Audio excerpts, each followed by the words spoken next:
Yes, guys, welcome back to flatcapeurotalk. And to take our mind off of probably a horrible result yesterday, we are going to maybe just be discussing the entire Premier League. If you take yourselves back to the beginning of the season, Dave and I made a few preseason kind of predictions, made a look at the table, made a decision on where the whole league would finish. We decided, maybe just to take maybe people's mind off of things, a bit kind of, therapy, you could say. We're going to kind of look at those preseason predictions and see, probably, especially I would say for me, where I went wrong and maybe where Dave went right. But I'm really looking forward to it. I think we'll just be discussing Premier League, just having general football chat. And so I really would encourage everybody to stick around. But Dave, how you keeping? And are you looking forward to this? Because I'm going to spoil a little bit, Dave. You actually got a few ones quite right so far. Well, look, I haven't actually seen them, so to be honest with you, It's been a while, yeah. Yeah, I'm a bit nervous going into them for sure.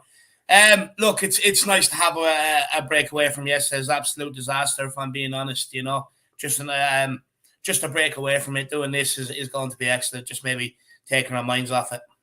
Yeah, I think it is a good way to take our minds off of it. But just quickly, while people are coming in here, Pete from the lane is saying our squad isn't strong enough for top four. Yeah, man, we're just going to be talking just general Premier League, though. Completely agree. Flat Cap Army, says Jess. And then Tottenham Tantrum Gold is in the house saying, ladies and gentlemen, it's here. The man who gave all the stats, Jack Waldo stats, man, Kanicki, all the players, and his partner in crime, David Hoddle, the Irish Hotspur Harris. Can't do the woos this morning, Dermot. Come on, you flat cup. Well done, Dave. You still got it in. What a trooper. That's a professional.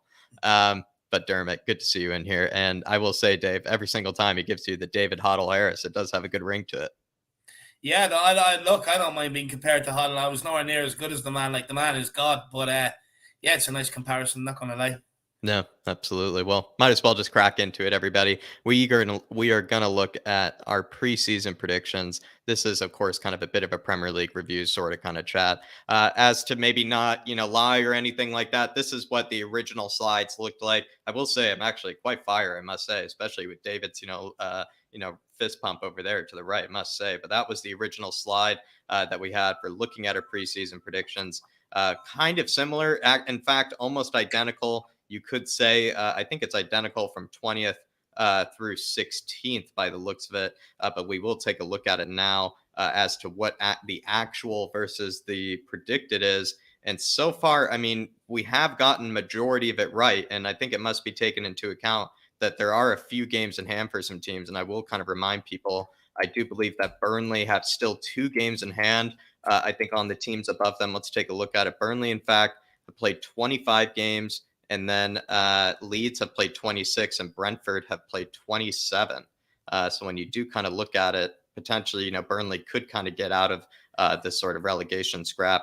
And then maybe Leeds or Everton could drop down, which is something no one ever predicted. But Dave, are you kind of happy with maybe, your predictions of Watford, Norwich, and Newcastle? Do you feel like, that still probably wasn't far off? I mean, no one would have predicted a Newcastle takeover. No, look, it's definitely not too far off. I was just going to say that. Look, no one could have predicted Newcastle takeover. What I would do now, I would switch Leeds United with Newcastle.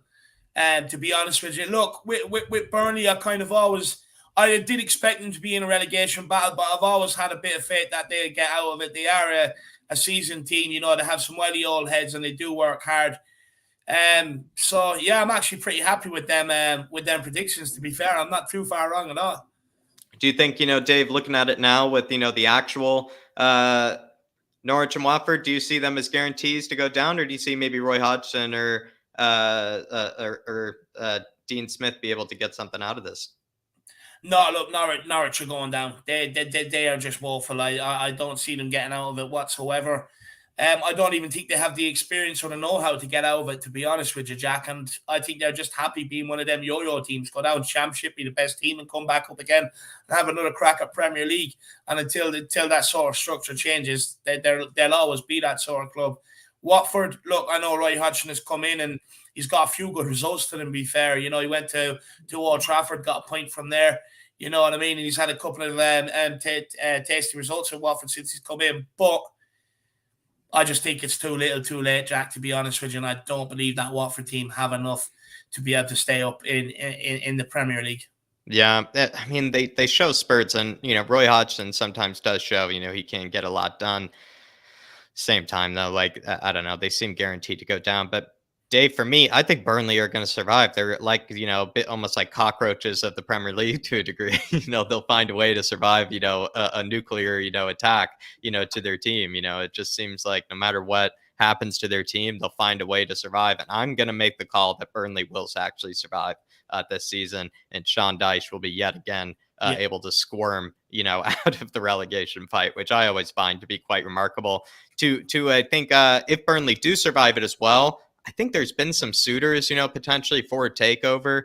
So they could actually get even further investment, perhaps in the team, so that they don't have any sort of risks ever again. You could see them, I don't know, if he's able to survive this season, I would say big credit to him, and I actually think they will. So, Dave, what would be your prediction then for the club to go down? Is it Leeds? Is it Everton? Brentford? Maybe those are probably the three candidates. Look, I look at Everton. I just think they have just have enough Premier League experience maybe to get out of it. Yeah. I do think they will avoid the drop. Look, for me, it's definitely between Leeds and Brentford. I'm just trying to think which one do I think is more likely to go down. And looking at it now, looking at the Leeds team we played, I mean, they were pretty poor, Jack. Yeah. They were atrocious. And they had like 60 goals this season they've conceded in the Premier League. Correct. I get it. They've had a lot of injuries, but Bielsa maybe not changing up his style, going toe-to-toe with Tottenham, Liverpool, stuff like that. That has really cost them. Do I think, that this guy that's rumoured to come in, Jesse Marsh, do I think he'll be enough to keep them up? I don't, to be honest with you, Jack. And I do think ultimately it'll probably be Leeds that will go down. And I think Brentford, by the skin of their teeth, might just avoid it. I reckon Ivan Toney might pick up towards the end of the season. Yeah, I feel like Brentford, they looked really solid in the beginning. I feel like they'll be able to find some sort of way, pick up. I think Ivan Toney's injured right now. I haven't seen him play too much, or maybe he's coming back from injury. So that could also maybe explain that little bad patch of form that they had. Leeds United, I would say with Jesse Marsh, as everybody has probably seen the video, I think he'll do a version of what Bielsa was doing. The only thing I'm worried about is he's not going to keep goals, out of the net. And I think that's what Leeds need at this stage, is just to keep goals going into their net. And he's not going to be that guy. He's going to be all out attack. And he just hasn't really ever been able to have a solid defense at whatever club he's ever been at. So I don't know. I'm not sure. I feel like he's not going to be able to fix the defense, which I think is desperately needed fixing. But I would say, everybody, that's probably the rest of it. I mean, Dave and I had pretty much the exact same predictions. Maybe the one where I went more wrong and Dave is more right is the fact that I had Wolves pretty far down in this season. I actually didn't think Bruno Lage was going to be that great this season, and I got dead proven wrong. And Dave, to be fair to him, I mean, Crystal Palace, you could say, are a bit further up, but I mean, Dave got pretty much all of it, kind of right. He got at least, they're all in that sort of area. So I would say Dave definitely won this one by the looks of it, everybody. I don't think anybody could have ever predicted Everton, but I think Dave got most of this one right. But let's go a bit to the comments here, because I think some people are giving kind of some predictions here. And SOF saying Norwich, Watford, and Leeds, I think will go down. That seems to be the prediction as well from us, SOF.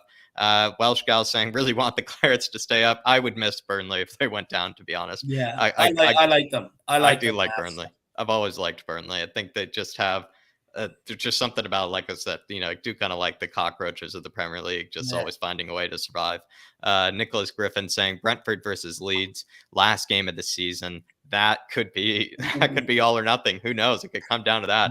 That would actually be more fun to watch, even actually a relegation sort of scrap sort of game at the end of the season. I remember Aston Villa's at one stage was really interesting with Jack Grealish, I think, having that winning penalty or whatever it was. I mean, we always like to see the relegation scraps, almost than even the title sort of, challenges. I think the relegation ones are fascinating.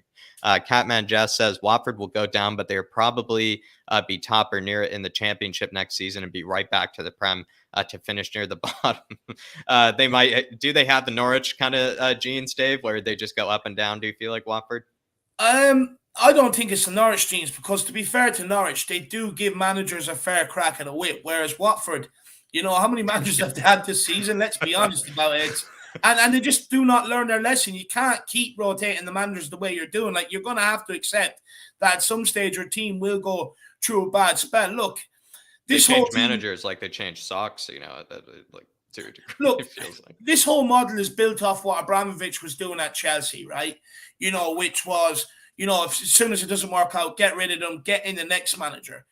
But like, that was only ever going to generate so much success. But what they didn't realize is how long did he build under Jose Mourinho and was building up that squad to be able to get the squad to that level to be able to do it. But then you look at Jurgen Klopp and Pep Guardiola. They've been with Liverpool and City, 4 or 5 years now? You know what I mean? And they've had time to build something. So I do think that, this whole thing where, managers don't deserve time anymore. I do think, once you do back a manager and give him the time, you will benefit. You will reap the benefit of the rewards from that. And I think I'm glad to see that sort of coming back in, because a club like Watford definitely set such a bad example. And how did he ever expect to be able to, a team to show a fight and stuff like that when it's different managers in the door every couple of months?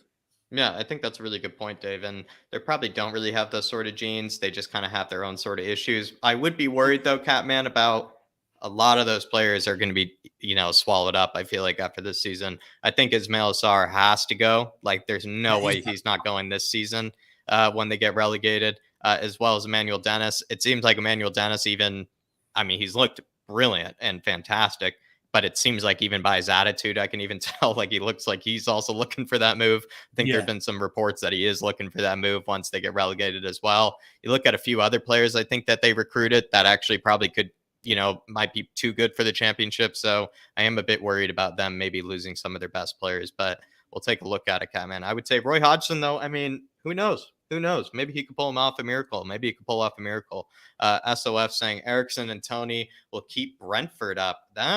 Interesting. I think Brentford, I feel like I'm not as worried about them as I am about perhaps Leeds. I feel like Brentford, I just think will find a way. They've always been a difficult team to play, even though when we beat them that one time, 2-0, I believe it was, Dave, it wasn't like it was an easy game, but they still didn't really, leak a lot of goals. I feel like they're a good team.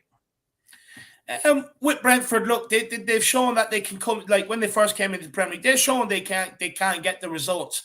And I just believe that they will. I just have this belief that they will find a way.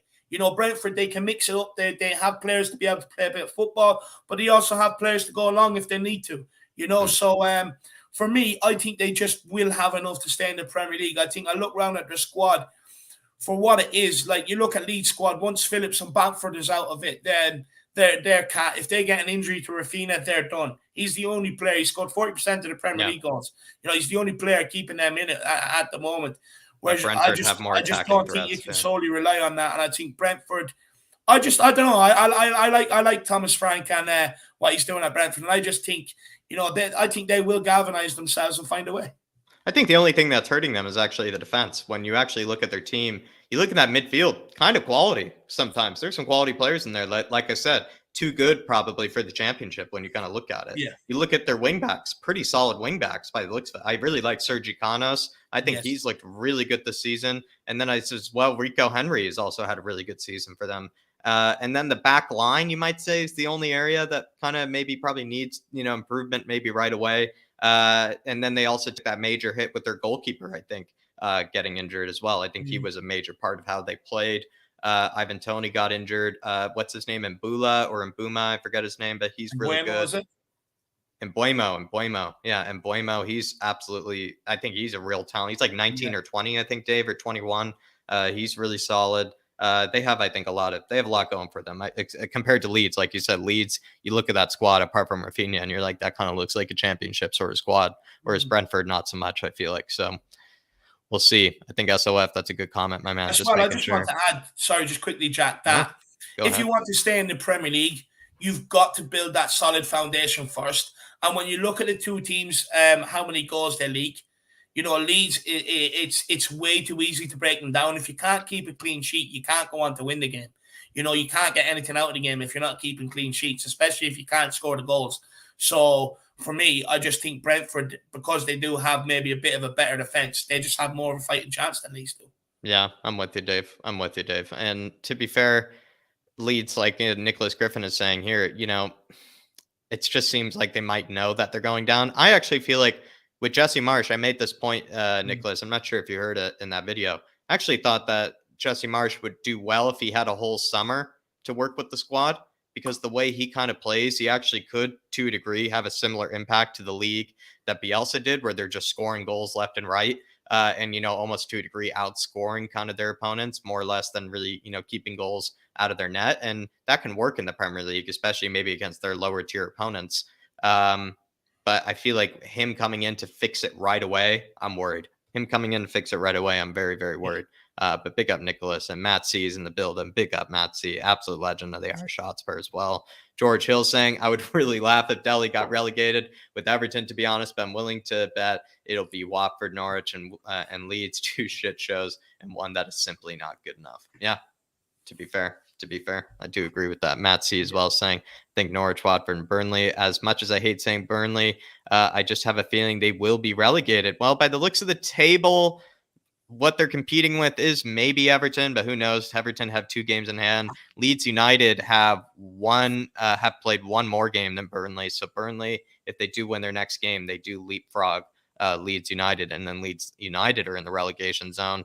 And then Brentford have played 2 more games than Burnley, and Brentford are only 3 points ahead of Burnley.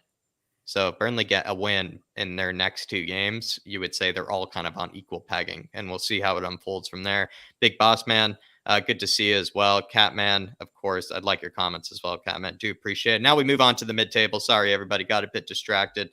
Moving on to the mid-table. This is what we originally put. We went from 13th to 7th. You, again, could probably see that maybe I guess maybe I, kind of got a few wrong with, Leeds United by the looks of it. I guess Dave went with a very cheeky Arsenal 13th. You do love to see it. Unfortunately, if that one didn't come true this time. Yeah. Aston Villa, I guess we also maybe overestimated. And then Everton, we deeply overestimated. And then Leicester City. I mean, Dave, look at my 7th through 9th. Really got those, I would say, dead wrong. I would say my 7th through 9th. And then even my 7th through 10th, or actually, to be fair, my whole 7th through 13th is quite shocking, I must be honest. And Dave's, I would say, is he got Wolves bang on. I would say Wolves probably will finish 10th. West Ham United will definitely finish around 7th. Southampton could finish around 12th. You could see that. Brighton finishing around 11th. You could see that. So Dave actually, again, got probably more right than I did. And I think the actual versus the predicted probably would show that. Spurs, of course, in 7th with, I think, 1 game in hand, I think, on some teams. Wolves currently in 8th. Southampton at 9th. I think they will probably start, going down a bit, but they're on 26 games played, and they have 35 points, which is, I would say, they could maybe keep up. Brighton in 10th. Crystal Palace up there at 11th. Aston Villa, and then Leicester City. Dave, like I said, I think look at some of the teams that you kind of have here, Wolves, Brighton, Southampton, they're all in this sort of grouping. So again, you got the spot on. Yeah. There's nothing I can say. I mean, I just got it dead wrong. I overestimated Leeds. I overestimated Everton, Leicester City. I guess I included Brighton, Southampton in there. I gave them that respect, but I don't know, Dave. I got a lot of these wrong, and you definitely got them quite right, I must admit. No, look, with Brighton, look, I expect them to be in and around there, to be honest with you. Yeah, they're not great, but they're just better than some of the rest of the opposition down there, to be honest. Look, Palace, I got completely wrong, and to be honest with you, being a surprise package. And Jack, I was actually speaking to you about Palace the other night, and I was saying that, if you think about it, they have Oliseh, they have Eze, and then they have Zaha, Edouard up front, Conor Gallagher in midfield. If they brought someone, another player in midfield beside there, and maybe 1 or 2 better fullbacks, they would be absolutely flying next year. They are not far off building a team to be able to finish. They have Tyreek Mitchell. I like Tyreek Mitchell. Tyreek Mitchell's look good. A lot of Spurs fans. But they do need another option there. Like Tyreek Mitchell, right. Yes, but they do need another option. Right. But like with that, like they have the potential to push on again next year and not be a mid-table team, to push on for Europe next year. They have all the potential going forward. If they could just solid it up a bit more, maybe throughout the squad, they have a chance next year of doing even better. Aston Villa. Look, I predicted this on the Dean Smith, not Steven Gerrard. I But did as look, well, just given the investment. I just kind of thought with the investment, I thought he would just do a lot better. yeah. No, but look, I do think, come the end of the season, I think Villa will finish higher than 12th, to be honest with you. Whoa. I do. I do. I think Steven Gerrard will get them to kick into gear. Look, to be fair, I don't like Rangers. I'm a Celtic fan. I hate Rangers. But I kept a very close eye on what he done up there, and he done a bloody good Does job. have 2 games in hand. He does have 2 games in hand on who does he have 2 games in hand on? He has 2 games in hand on Crystal Palace, who are on the same number of points as them, as 30.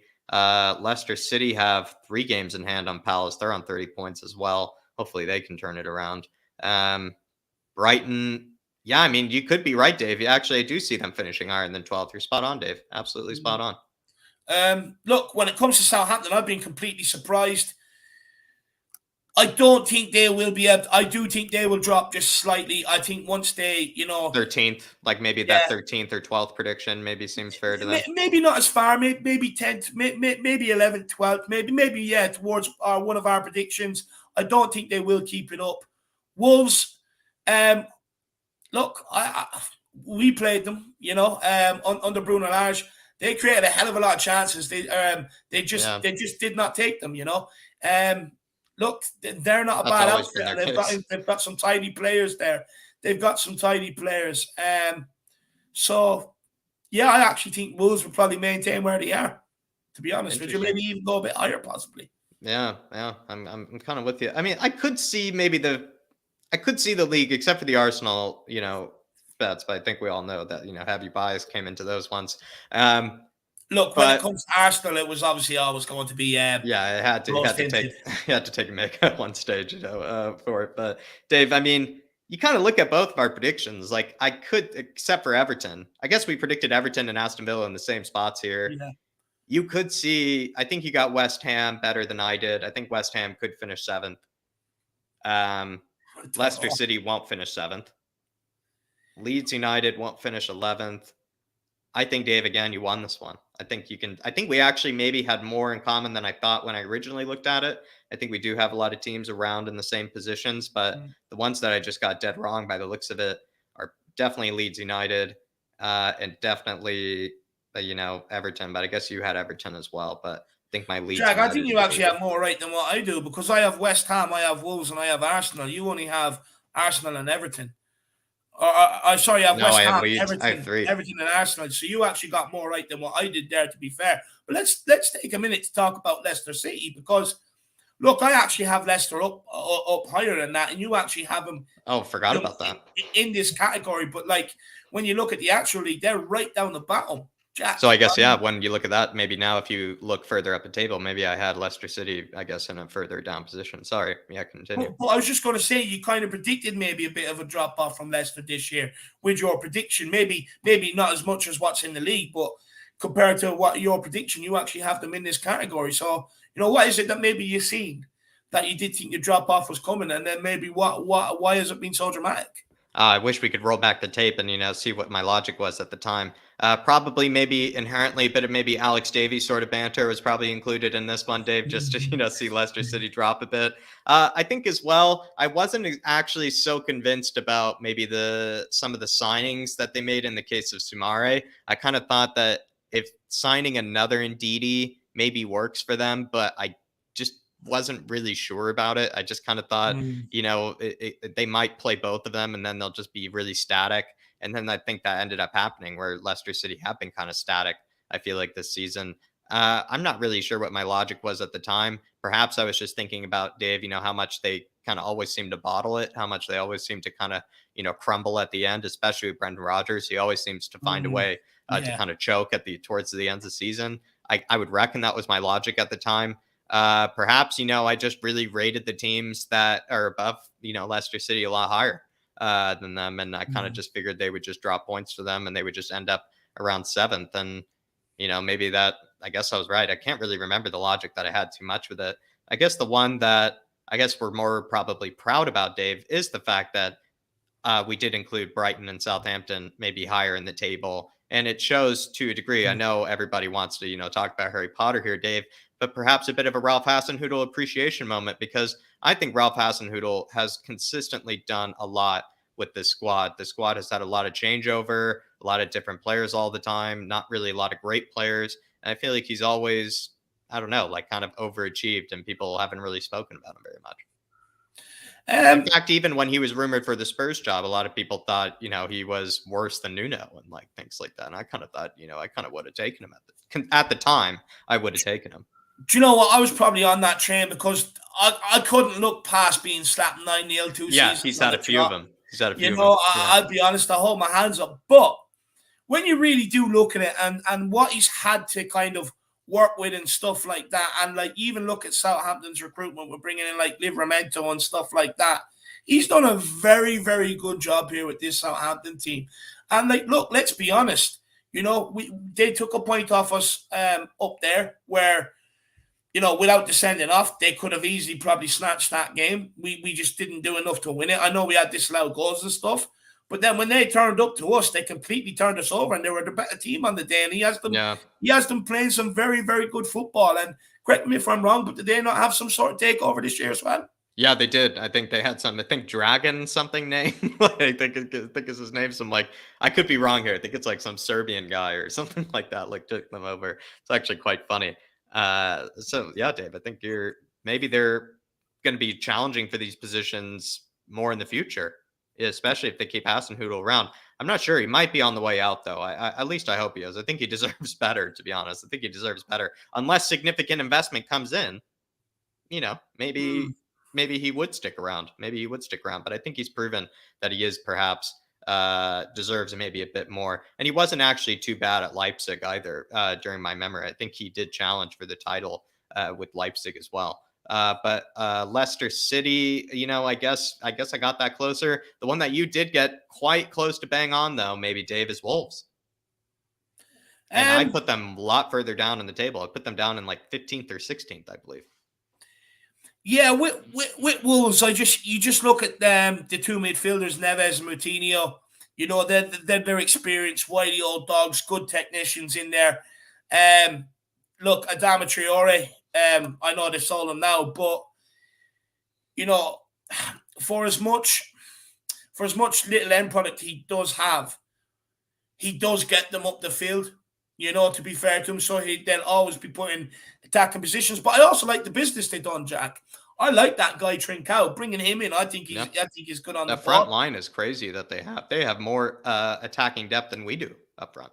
Yeah, and as well, Jimenez was due back this season, and they didn't have him last season, and to have that focal point back in attack again, it kind of it gives them that chance to be better than the rest of them. And I did think they would be. And look, you look at the defense, Connor Cody, he keeps really good center back there. They don't really concede too much. And Wolves have been a handful to many teams this season. If only they had better finishing, they would probably be even higher. You look at that team 1 through 11, and we spoke about this when we actually came up against them. You actually look at that team, second best goalkeeper in the league this season with Jose Sa.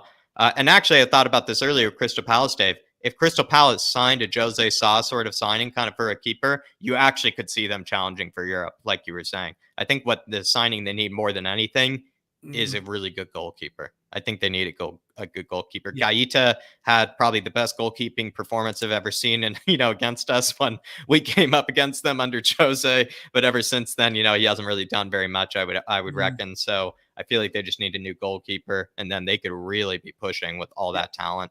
But with Wolves, Dave, you exactly put it. I mean, 3 really quality center backs that are all really good on the ball as well, which is why Wolves always kind of put teams to sleep, is because they just have people that just don't lose the ball in their team. Really good wing backs. I think Ait Nouri I've always really liked. I think he has a bit of techers that people don't realize. Semedo seems to be looking better, actually. All of a sudden, he's looking actually quite good. And then as well with, that midfield, of course, of Ruben Neves, João Moutinho, and the ageless João Moutinho. And then that front three, when you actually think about it, Hwang Hee-chan, one of those guys. He's really coming to surprise me. Hwang Hee-chan, Pedro Neto, Dave, one of their best players last season. He's going to still be around. Daniel Podence, and then Trincao. And then still that talent, I guess, Fabio Silva, but he's looked kind of atrocious. But still, like, they still have a backup striker at the end of the day. 2 backup strikers when you really think about it.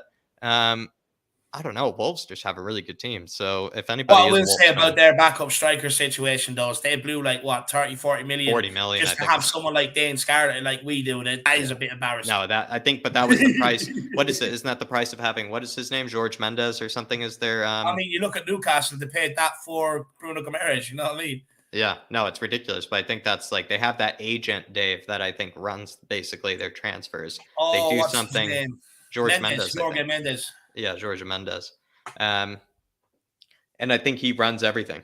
So, I think that's, him like kind of helping himself out, sort of situation. So maybe those are the cuts that they take, or the hits that they take. But really good, I would say, mid-table chat. I mean, the one sad thing is to see Spurs here, but like I've been saying, everybody, I think we're challenging for Europa League, and to a degree at this stage, I think everybody would be quite happy with that.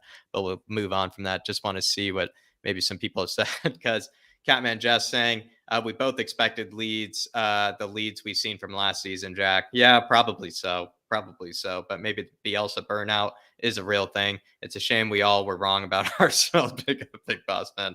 Zoe's in the house as well. Absolute legend, Zoe is. Matt C saying, all I know is Leeds are 100% losing Rafinha. I completely agree. Rafinha has already gone for sure. He has got worse after each Brazil duty since Xmas. Clearly already in talks through. I would love him to go to Bayern. I actually thought that rumor was really cool, to be honest. I think for a Bayern team, him like pressing and like the Bundesliga, he probably looks like he likes to press and he likes to cause a lot of torment to sides. I don't know, him with like Sane, Gnabry, all those guys, that could be absolutely ridiculous. That would be like one of the best front threes in the world. That agent Deco, is that the guy that used to play for Porto? Maybe, yeah, that player, yeah. Yeah, he was awesome. He played for Porto, he played for Chelsea. I think he played for Barcelona, I'm going to say as well, I think. He was an awesome player. Probably, I would reckon it is. Catman Jess saying Aston Villa in 13th and Leicester in 12th on goal difference, I believe. Interesting. Nicholas Greffen, yeah, apparently he's not been good for the Brazilian team. Tied on 30 points. I think Leicester, they have so many games in hand, they'll actually finish higher than maybe it looks like. They have like 3 games in hand on some teams. SOS says, seems like majority of Leicester players have down tools. Does Rodgers stay until the end of the season? There are rumors, Dave, that Rodgers is actually quite upset with that squad, that they're actually quite prima donna and quite Hollywoodish. Yeah, look, it wouldn't surprise James Maddison, I wouldn't be surprised. But James Maddison, I wouldn't be surprised. But like Tielemans, maybe, but like he deserves it. He's a good player. I don't know. Dewsbury Hall, maybe.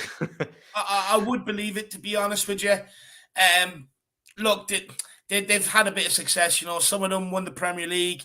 Then they got to the FA Cup final. They've had the Charity Shield, stuff like that. So they've been in some cup finals and stuff like that. So probably some of them probably do think they're a bit prima donna. Have probably lost the run of themselves.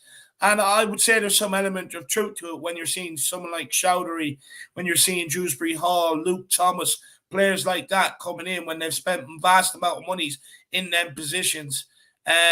So it clearly does show that, there's a definite disconnect there. But look, ultimately, when you look at it, the club has spent so much money on their stars, they're always going to get rid of the manager first because it's cheaper than having to replace the squad.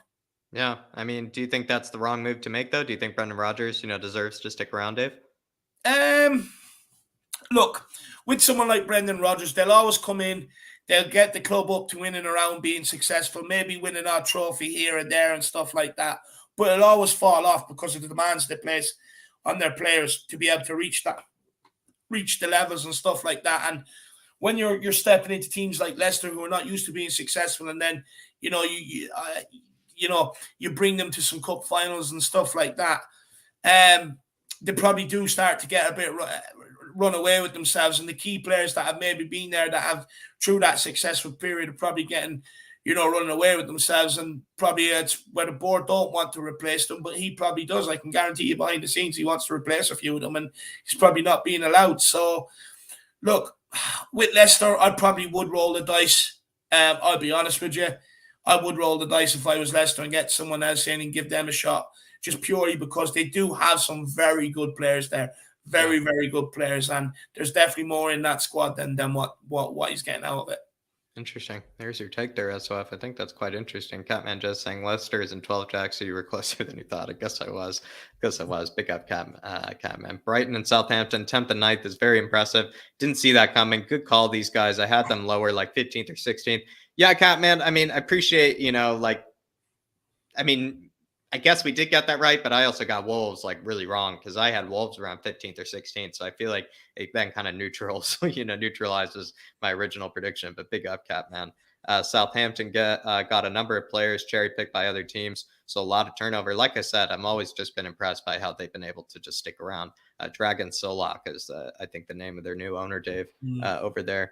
Swiss billionaire Hansburg Wyss is working with American billionaire part owner of the LA Dodgers on a bid to buy Chelsea. An official offer for the club is expected to be made. American owners by the looks of it, and a Swiss billionaire. Could be interesting. I mean, that seems like not too bad owners, to be fair. Probably not as morally compromising as Abramovich to a degree as well. They'll probably be happy. They'll all get a Toblerone each on arrival. They'll be delighted. Definitely. Good to see you, Sea Dancer. Yeah, I've heard about Gnabry's contract. I think what the problem is that they all want to be paid the same amount as Sané, I believe, SOF. And Bayern, I guess, is not capable of paying all They're them. in financial trouble.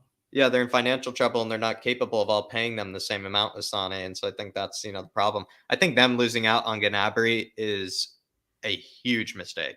Having Sané and him, like for the rest of time, would have been like the beautiful marriage of wingers to have for the rest of, their time, Dave, to be fair. I think it would have been absolutely ridiculous. If you had Sané and Gnabry for like the next 10 years in your team, it'd be the next Franck Ribery and Robin, replacement. And that's what everybody thought they were doing. And if they were to lose that, I think that would be insane. Look, I think it's an absolute huge loss for Bayern Munich. I actually think he's probably their best winger, to be honest. Yeah. I think he's better than Sané. I think definitely finisher. Better than Kingsley Coman as well, in my opinion. Look, to be honest with you, if Sané's the problem, I'd just find a way of getting rid of Sané. I'd rather keep what I have together and get rid of Sané. But look, it's sad to see what's going on with Bayern at the minute because they are in a bit of financial trouble. They have come out and said that they do have to sell players or that they will be a selling club and they have to buy young and rebuild and stuff like that. And look, it's sad to see what's going on. But to be fair, if anyone can do it, Bayern Munich can do it. They've done it before and they will do it again. They tend to buy right every single time they buy players. So, I wouldn't be writing Bayern off anywhere near it. I'll be honest as well. I don't think a lot of them stars be too quick to want out either, to be honest. I actually think they like Bayern. A lot of players that go there, they really do like Bayern Munich and they tend to stay there for a long, long time. So, because it's a well-run club, dude. It's like well-run club. Yeah. There's nothing about that club that you would say is like, they're doing poorly or anything. Probably the only thing you would say is maybe they just try to bully out the competition, maybe a bit too much, to a degree. But I don't know, Dave. I think when it comes to it, like if Bayern are in this sort of situation where they don't have as much money, it probably has nothing to do with their own fault. It's not like they probably mismanaged it or anything. I feel like they always never really spend big. It probably just has to do with the big financial hit that they've actually taken from the pandemic compared to what Premier League teams have reportedly complained about the hits they've taken from the pandemic. I think the Bundesliga, as well as Bayern Munich, have actually clearly taken some real hits from it. And then as well, I don't know, Dave, like they're not a team that seems like they probably mismanaged it. They've just actually taken some real hits. And maybe it also shows, Dave, that the Bundesliga with that 50%, fan ownership, it also shows that, when things like this happen, the owners don't have as much money sometimes, to keep your team afloat to the same level as you probably like. So they are going to go through a bit of a dip perhaps, but maybe with Nagelsmann, at the helm, Dave, you could see that being quite terrifying, with all that young talent there. Maybe he might just have, like some sort of Ajax-like team like Ten Hag and then just absolutely blow teams away.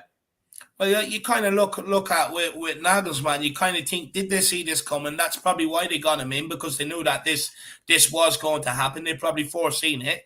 And they look at, the way he works with Leipzig and a lot, they have a lot of young players and stuff there as well. So, he probably is exactly like you were saying, Jack, the right fit for for Bayern to do this, you know. And look, again, like you said, it's not down to mismanagement of the money.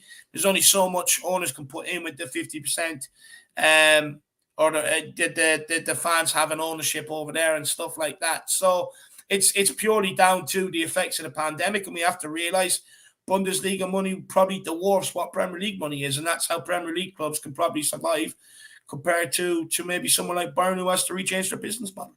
How much do you think Gnabry is actually worth, Dave? Like, what would you say? Like, not for what he'll actually go for, but what do you think he's actually worth? Like, if you had a blank check in front of you, what would you tolerate paying? Like, what do you think he's worth?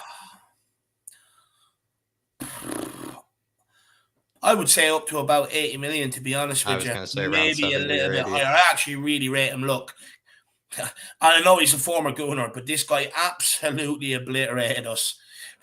You know, when we played them in the Champions League, and I've seen him do it to other teams as well. He's shit quick. He's clinical. He has a good finish off him. On him, when he gets the ball, he actually wants to make things happen rather than pass it off. And I really like him. He's a real handful. And I would say in and around 80 million, to be fair. I think he has a very humble personality too, as well. I've actually seen interviews from him as well. By the looks of it, he seems to be kind of a bit of a humble, keeps to himself sort of kind of guy, and doesn't really seem to cause a lot of problems by the looks of it. And I think the fact that if he's having contract disputes over the fact that he wants to be paid more, I don't know. I think he probably deserves it. I wouldn't be surprised that he thinks he needs to be paid more. It's just kind of the way it is. Pete from the Lane, I would just say there was a fantastic stream exactly with that title that Darius and I did, a while back, my man, exactly with that title. So I would just say, take a look at it, my man. Take a look at it, especially when you're done here. Dewsbury Hall sounds like a stately home.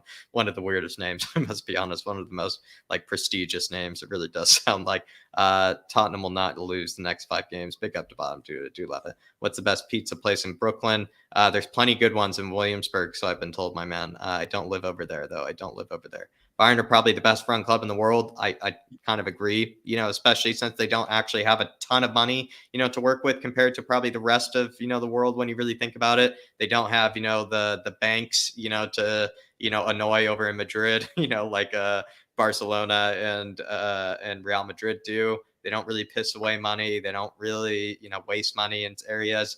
Any sort of bad transfer, I feel like they usually still make the most of it. I don't know. I think they probably are the best front club, probably to the world. A lot of German clubs are actually quite well run. Dortmund for a long time has been quite well run until maybe recently. I would say they're kind of not doing so well. But yeah, Nicholas, I completely agree, my man. Completely agree. What I will say is there is a documentary out about Bayern Munich. Go and watch it. It's very, very good. Catman Jess saying, I'm excited for the World 11 show, Jack and David, going to be a good one. Comparing our best players in the world at each position. I think it's going to be tough. It's going to be tough even just to make them, let alone, then even debate them, I feel like, Dave. Because, whichever one you pick or whichever one I may pick, you'll kind of be like, yeah, I was thinking about that guy for a long time. So it'll be fascinating, especially with goalkeepers, I feel like, right backs, left backs. It'll be interesting. I'll be honest with you. I think your one will smoke my one on this. Look, the classic World 11 that we done, mine definitely smoked yours for sure. Absolutely. But this one, look, I look for different things in players, maybe than what others wouldn't. Look, I just have the players I like. There are some players that probably are good players. I just don't like them, so they won't make it just on that. But look, Jack will smoke me on this one. I'm telling you now. All right, we'll see. I'll try to find a way to get polls up in the chat for it. That'll be really fun to do. But last time we did it, I think it was really run really well. We did like a versus sort of slideshow. Yeah. So to even show our full 11 right away, we, showed you the verses, and so I think it will be interesting. Andrew Bailey says, great job, Jack and David. Keep up the work, even when we are rubbish. Andrew, I would say this is kind of just therapy. To be honest, I'm actually really enjoying this, not having to talk about Spurs at this moment in time, my man. Hopefully David does as well, because he's going to have to suck it up and be able to talk about it later. So hopefully this is good therapy for him as well. But big up, Andrew. Good to see you in here, my man. Good to see you in here. Hilsey as well saying, all right, boys, how you feeling? I'm still a bit depressed. I think we all are, my man. That's why you should be watching this stream. But we are going to move on from mid-table over to top 6. This is what we originally did. Maybe this is, again, perhaps this could be one where maybe I might make a case for myself, because I think, I got the top 3, more or less right this season. And, I would say Darius, I think, overly compliments me for my Liverpool prediction. But I'm I don't know. embarrassed. For me, it was kind of second nature. I just thought they were just going to be easily second or first this season. I guess I wanted Man City to drop. I'm not surprised they're in first. I just wanted them to drop. Man United, never been convinced by the shoe shiner. Spurs, that's where I want us to finish this season. I think that'd be spectacular. I'd be, running through the street naked in Manhattan if we finish fifth, to be honest. And then West Ham, I think that wouldn't be unrealistic either. I guess the big one that's glaring is that maybe Arsenal are left out of this. So this is what it really looks like of our actual predictions versus our predictions versus the actual. I'm not sure where to start here, Dave. Maybe the fact that I don't know, Arsenal are just playing so much better than we predicted, but maybe we can just have a little moment where we can just be honest with ourselves. Did we expect Arsenal actually to be competing, in this sort of way this season? I don't think we actually did, if we were really being honest. No, I didn't. I As did much as not we see took it coming. as much as we kind of took a nick at them for, our predictions, I feel like we actually probably realistically expected them to be around like eighth or something like that. All I will say is there's still time. There's still time. So, there's still plenty of time for that to happen and to implode at Arsenal. Look, to be honest with you, Arsenal usually take care of themselves. There's always a next week. There's always another story coming out of there. They usually do, implode themselves. But I will say Arteta did get a lot of players out of the dressing room that he thought were trouble. Players that had no use, that were just hanging around, maybe bad eggs and stuff. And they have gone on a little run. But does Lego Head have enough experience to be able to keep it going? I'm not too sure. I still think there's time for them to fall apart. Interesting, Dave. That does give me a bit of confidence. It does give me a bit of confidence. Maybe the next thing that's probably obvious to talk about is probably Man United, Dave. You put them at second. I had them at Yeah, I'm fourth. I embarrassed. was actually almost putting them at fifth. I never rated Shoe Shiner. Perhaps if they had a different manager to begin this season, I think I probably would have had them maybe where you did. But maybe that second place, Dave. Can you explain it? Was it the Yeah, I got Ronaldo too. signing? Was it the Ronaldo signing? Yeah, Was I it got the I got caught too much up in the Ronaldo signing, lad. Look, when you look at it, right? They got Ronaldo, they got Sancho, they got Varane. You can't fault me for getting hyped up about yeah, that. it was scary. It was scary. Yeah, And it the was a Sancho good signing window. as well. Yeah, and the Sancho signing, I think, is on top of the Ronaldo signing. Yeah. But you know what? When you look at United, you look at the window they had. They went in, they got top class players like Spurs, like us Spurs fans demand. But when there's so many other problems, bringing in just three world class players is not enough. And that's a perfect example to us at Tottenham. It's Mm. about bringing in the right players in the right positions to affect the team at the right time, rather than just bringing in world class players. Trying to solve the problem that way, because it's not doable. You have to be able to, because there's so many problems, you have to each window identify the right positions and get it right each window. And look, I just maybe I overlooked that with Man United. Maybe I think you going broke it down forward well, wasn't though. really their issue. It was probably more midfield and the defense. And did they do enough to probably? Did they do enough to strengthen their defense? When you look at it in hindsight, no. Did they do enough to bolster midfield? No. Did they really need to sign Jadon Sancho? Probably not, but I understand why they did, and it's probably a good job they did with what Mason, where Mason Greenwood is heading. And then you look at Ronaldo. I thought very, very clever signing, but look, like I said, you can bring in three world class players, but if they're not in the right positions you need, well then it doesn't solve your problems. Mm. I mean, the way you look at it, I think you broke it down really well there, Dave. Despite the original prediction, I think you broke down maybe what's happened and what's gone wrong for them better than I would have. Uh, if you really look at it, they should just. I know they have a lot of money to play with, and I know they need to make a lot of shirt sales, but they really should have just bought in the right sort of areas that they knew they just needed drastic improvement and drastic, upgrades right away. They just needed to buy, Dave, a center mid that can play a defensive midfield sort of role and can also play kind of as sort of a number, like a number 8, kind of player. And they just didn't do it. They didn't get a Chouameni, from Monaco that they were rumored with. They didn't get any sort of player that they thought could be that kind of guy that would replace the Matic or the Fred or, I think McTominay they should still keep around. He has good games here and there. But they didn't ever buy that player to replace Fred or or Matic. No, they never did. And look, Paul Pogba, I just don't think he's the answer. Yes, look, you always have that debate. Is he world class? Is he not world class? For me, look, he's a world class. He's a player with all the world class attributes, but turns them on when he wants to. I look at him and I think there's so much more he could do to affect games, affect games for his team. He doesn't seem to want to be that man. For as long as he's here, I think Man United will struggle. But you look at it, going into the transfer window, they should be looking, me being honest, keep McTominay, but they should be looking at probably bringing in 3 midfielders this transfer window. We'll also be looking for 1 or 2 centre midfielders. Who are they going to pick? So we're going to have to choose ours very, very wisely, in my opinion. But again, United as well, they need to look at centre backs. They probably need to look at the full-back positions, just like Tottenham. So, whoever gets top 4 is going to have the best pick, aren't they? Yeah, probably. They probably, with that Varane signing, I think that was a good signing. Him alongside the Fridge Maguire, you kind of now look at it and you're like, not really a great combination. They're kind of both like a bit wobbly, I would say at times, like kind of both defenders. I feel like Varane isn't the same defender I feel like he was maybe a year or 2 ago. He just looks a bit wobblier at times for me. Like it looks like you actually can kind of dribble past him sometimes quite easily, maybe a bit easier than it used to look like, when he was at Madrid. I'm not sure where that is, maybe injuries or something. But I don't know. He and Maguire just not looking good. I think they should have, instead of getting that Varane signing, I know you look at the price and everything, maybe it looked worth it, but they really, again, just should have bought somebody that they knew, kind of like a Christian Romero, actually, to a degree. They should have just bought somebody that actually had something to prove in the Premier League and wasn't a big name, but they knew was going to be a world-class center back. So they just decided to go for the player that everybody would have bought the shirt for, it kind of felt like. And maybe that just kind of explains it, Dave. Maybe Man United's transfer window is just, shirt sales kind of, transfer window.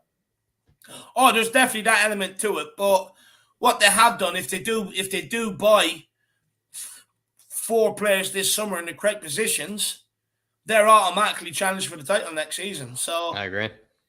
You look at it, yes, there's a lot of element to maybe short sales to it without addressing the serious problems. But you also have to look at it when a player like Sancho becomes available.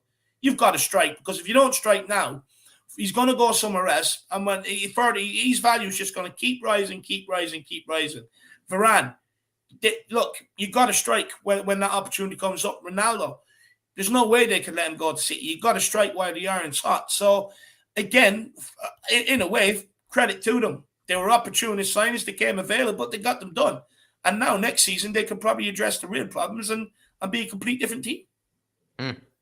Interesting, Dave. Interesting. I mean, Man City, we've both gone for 3rd place. I mean, I think we just didn't want to see Man City probably win another title. That was kind of my whole logic behind it, Dave. I just didn't want them to win another title. I kind of just... They bore me. Yeah, they just bore me. I think I Pep really don't have... Guardiola's teams have always bored me, Jack. Even his Barcelona team bored me. Same here. Yeah, I don't... It's not as fun as I think people maybe always like to make it out to seem. No, it's not. West Ham, I guess I've gone for versus your Leicester City. I guess that's the one that maybe I got maybe more or less right, but probably, again, I think it's just you probably just not wanting to put West Ham there to a degree. Look, yeah, and just to touch on City quickly, I do remember them saying that them not getting a proper out-and-out striker would affect them. Up until now, you would say it doesn't look like that, but I can guarantee to you between now and the running, it will affect them. It will come back to haunt them.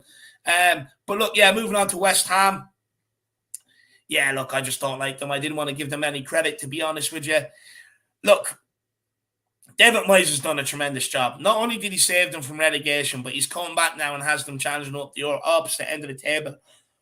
But again, they've got smart recruitment. Look, they didn't go out and spend big money, but bringing in Soufal and Soucek, amazing signings. Putting them in beside Declan Rice, who I think is a very good player. Antonio, he does his job. Bowden, he's come to the fore this season. I'll be honest with you, I didn't really see the hype, but this season he is looking good. But again, there's still time. With West Ham, look, we have the term Spursy. They should have like the word spammy or something like that, because every time the opportunity is there for them to take that spot or take control of it, again they spammy it up. So I just don't think they will get top four, but credit to them. I mean, they've put themselves in there when no one really gave them a chance, and No, they're making a mighty good go of it. I do think injuries towards the end of the season might play their part. We have to remember, Declan Rice went long into that World Cup, into the fair. Euros, all the way to the final. I reckon it might catch up towards the end of the season. Fair, Dave. Absolutely fair. Absolutely fair. Maybe the final little talking point here is Chelsea. We both went for winning the title. I think it made complete sense. Them winning, the Champions League, the Lukaku signing, was actually quite convincing to me. Now I can actually see maybe why it didn't work. But still, Havertz, I thought was going to really, I think he's still having a decent season, but, come into his own. I just kind of thought Chelsea were just really going to be a team to be reckoned with, this season. And I guess they sort of have. I think they're undoubtedly the third best team in the Premier League. I think clearly the third best team in the Premier League. And then there's a huge drop off, I would say, Dave, to whoever the fourth best team is. I think that's what makes it quite funny. And I think even take ourselves back to when we lost to Chelsea those few times, Dave, we were trying to make that point. Like Chelsea, as much as maybe it looks like they're falling and slipping, they're still clearly the third best team in the Premier League by a considerable margin. There's no one that could even dare say that they deserve to be there over them. So I don't know. Maybe the prediction for them to win it, you could see where we were coming from, but I guess they just fell off because of injuries. I think because of Omicron, I think hurt them kind of bad at one stage. Felt like the Lukaku situation didn't help them. So it felt like they almost kind of caused their own downfall. It felt like maybe this season. And because in the beginning of the season, David did kind of look like they were going to challenge for the title. And I think maybe they just caused their own downfall. Do you know what, Jack? I'll be honest. I actually thought they addressed their striker issue this summer with Lukaku, and I thought, I thought so too. When I looked at Liverpool and City, I just felt again. I just thought maybe teams might cop onto them the way Coco Klopp likes to play, and then you look at I just thought maybe they'd fall short, both of them, without having that out and out option off the bench, even as a striker, just even come off the bench to change games for them, which I thought Chelsea had. But what I will say is Thomas Tuchel is very reluctant to maybe help Lukaku. Like with Lukaku, you've got to put the ball into the box for him. Chelsea don't really want to do that. If they'd done that, they'd get a lot more joy. It's not, you're not asking them to do it all the time. But in games where things aren't working, start putting the ball in the box for Lukaku to go and attack it. It's they just don't want to do it. And I think that's been their biggest problem this season. They want to play like they have Timo Werner up front, but even when they play that guy, he can't hear a barren door. So, it's kind of like they've got to adapt, and they just haven't adapted to Lukaku's way of playing. But then you also look at it. Look, Reece James being out for a long spell, huge blow. That guy was absolutely balling out. You look at Ben Chilwell, the other side. He was doing well too. Yeah, he was doing very well. He offered them an attacking threat. At one stage, it was Reece James and Ben Chilwell scoring all the goals. Yeah, Ben Chilwell can actually finish, I'll be honest. That guy can finish. Yeah. And with him going out injured, and you look at how much they really do rely on wingbacks and stuff like that to get forward, to be able to be the lethal Chelsea they want to be. And then when you're bringing in like Alonso and an Azpilicueta, it is a massive drop-off in terms of going forward, pace up and down, maybe a bit of quality as well. So I think that really has hampered them. But look, if they start changing their style and maybe want to mix it up with Lukaku and start putting balls in the box for the guy to go and attack next season, they're still in a position to go and win it. Just because it fell apart this season, they're not too far off it. Yeah, I'm with you. And, to a degree, maybe the one signing maybe they didn't address, Dave, was that right wing back. When you kind of think about it, perhaps they were banking on, Reece James, I guess being healthy for the entire season. Yeah, I think so. Because that's probably the glaring, because with Alonso as the replacement, I know Ben Chilwell was on fire, but Alonso was the one that was actually taking his spot in the beginning of the season. He was the one playing instead, which shows that Alonso was competing with him quite heavily. Whereas with Reece James, if I can remember, wasn't exactly anyone really competing with him for that sort of spot. Maybe Callum Hudson-Odoi, but we all know he's just a different sort of kind of option I Yeah. felt like out there. So when you kind of think about it, Dave, perhaps that was the one sort of signing maybe they could have made in hindsight. And of course, I never saw this originally. But now in hindsight, maybe they could have gotten a right wing back. They could have honestly gotten a cheap one, someone from one of their distant, loans or, Yeah. clubs that, they sort of own, in obscure European, leagues. I mean, it would have been actually quite easy for them, I think, to sign a right wing back in case Reece James were to be hurt. So maybe that would be the one mistake I would say Chelsea made this season. No. Yeah. Yeah. No, I definitely agree with that. I'd agree with that. Well, I feel like unless Dave, you're looking at something else here, maybe in the table or something else from our predictions. I mean, I don't really see what else maybe there really is to discuss. I did highlight a few comments that maybe we can, end off with Yeah. maybe here, but I would say this one, I don't know. Maybe I'll take the title for this one. Maybe I'll take the title for this one in terms of, the predictions I'm there. embarrassed with my top half predictions, to be honest. I'm embarrassed. So, Yeah, yeah. it's kind of funny. I think the top half predictions I think are a lot easier as well. So I would say, Yeah. Dave, you definitely got the harder ones. You definitely got the harder ones. But there it is, everybody. Those are all our predictions for this one. Just had a few comments I figured we could highlight. While we're kind of ending off here at the bottom, Duda saying, suppose you have 100 million budget, who would you get? Do you just? I mean, I'd rather maybe just say, let's say, Dave, you have 100 million to spend on one player. I'm just going to switch it around to bottom, Duda. You have 100 million to spend on one player, Dave. Who would you do? I don't think there are any players that are really worth 100 million, but if you could buy maybe one player with 100 million for Spurs, who would it be? Oh, lad, you're killing me. I think I have my answer. I'm trying to work out what position I want, so you go first. I think I would buy, especially with Antonio Conte still here. I think I would buy Milinkovic-Savic. Whatever it takes. The big Sergey, the box-to-box midfielder, can play as a number 10, plays a box-to-box midfielder, kind of a tempo setter to a degree as well. Really good on the ball, really good in the air too. Really good in the air, absolute menace. I would take Good him. shout. Good shout. I'd go for De Ligt, Interesting. Yeah. I just think, look, we struggle from set pieces. The guy's a big guy. He'll go and win them. You know what I mean? I think, look, as much as midfield is a part of a problem, you can't overlook our defense. It's absolutely shocking. Even with our best three out there and stuff like that, it's still not good enough. And for me, look, we've seen how much problems Middlesbrough causes from set pieces yesterday. So, and we've seen it all season long. So I do think that the delay would probably come in and solve a lot of them problems.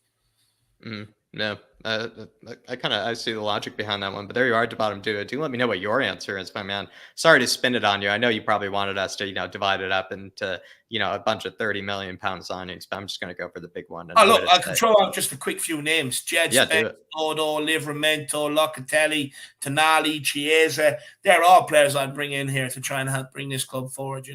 There you go at the bottom, Duda. But absolutely appreciate it, my man. Do really appreciate it. Marquise is in here, absolute legend of the channel, recent fan as well, saying West Ham is limited. Yeah, it feels like maybe they're limited in certain games. They kind of go up and down. Feels like certain games, and also all their goals are trash. Like, I'll be honest, like they never score like a nice goal. It's a set piece, Dave, or it's like some sort of kind of like moment where the ball just kind of bumbles around the box and then Antonio just finds, the back of the net, in some sort of situation. I will be honest, I've not seen a lot of great West Ham goals either. Yeah, they don't score many great goals, but at the end of the day, it doesn't matter. They bundle them over the line. Yeah, gets it over the line. Celebrate just the same. Marquise also saying Spurs really need to find a midfielder who can jump into the attack. I would love to see Paratici go after Nkunku from Leipzig. I think Nkunku would be more like a forward, my man. I do see what you mean, but I'm not sure if he would join the midfield, in like a 3-5-2 or something. I'm not sure if he would join it. I feel like he would be like in the front two with like Harry Kane or, something like that. Nkunku, though, is looking like one of the best players in Europe, though, this season. And I think it's not a big surprise to a lot of people who rated him before. SOF saying Spurs are going down the same route the scum did. Delaying the rebuild is costing us massively. Need major surgery or will be mid-table. Do you think this is what Conte, maybe just quickly, Dave, on Spurs, I guess, what they've been alluding to is the fact that, or what Conte's been alluding to, the fact that you actually need to make quicker and faster, changes, not long-term, sort of fixes, Band-Aids, don't put on Band-Aids, almost surgically repair the team right away is probably what he wants. instead of just like, 19-year-old band-aids. No, absolutely spot on. You're absolutely spot on there. Look, this rebuild was massive. I alluded to it after the transfer window on how big it really was, and people really did actually need to take note of how big it was in terms of having to get players out and how many positions we need to fill and everything else and stuff like that. But look, what I will say is I do think the Bentancur and Kulusevski signings have worked out. They have come in and improved what we got. But look, we have to wait for the summer for them to be able to go on that property in this market. In the market, to be honest with you, you're never ever going to get it all done in January.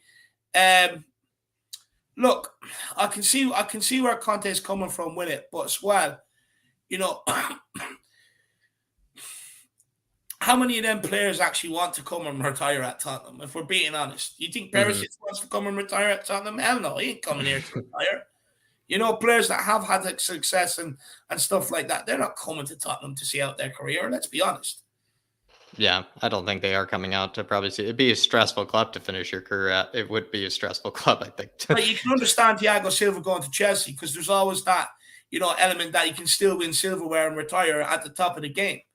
But someone like that is not coming to Tottenham to retire. They wouldn't be able to, if Conte can't handle it, they won't be able to handle what they're seeing. Yeah, completely agree. Catman Jess saying West Ham still have Liverpool, Spurs, Chelsea, Arsenal, Man City, and Sevilla twice to play in the Europa League. Also coming up, they might not have the squad for the last stretch of the season. That is tough. Mm-hmm. That is tough. That's a lot harder than ours. And I think there's no chance they're finishing top 4, considering they have all those games in hand. The opposite of games in hand. They've played, I think they've still played like 2 games more than I believe we have, Dave. And they're not too far ahead of us. With all those upcoming matches, I see them losing to Liverpool. I think Liverpool are going to get their revenge. Chelsea, I see them losing. Arsenal, that could be interesting. Arsenal kind of defiled them last time, though. They really did. Man City definitely losing. Sevilla is like Europa League. I mean, who's the best team in the Europa League? Sevilla wins it every year. So, as much as sometimes we override them or maybe overlook them, they win it every year. So I don't know. Catman, that's good. Thank you for that, Catman. It actually puts a lot of perspective maybe on West Ham for this season. Marquis saying, I love Bentancur and Højbjerg, but neither of them are known for what they add to an attack. Winks and Skip are decent all-around middies who are useful, but we need an attack-first midi as soon as possible. I think that's why you and I are going for the big Sergei signing. But Marquise, I think you're going to need to take a look at maybe what you just said about Winks before you maybe.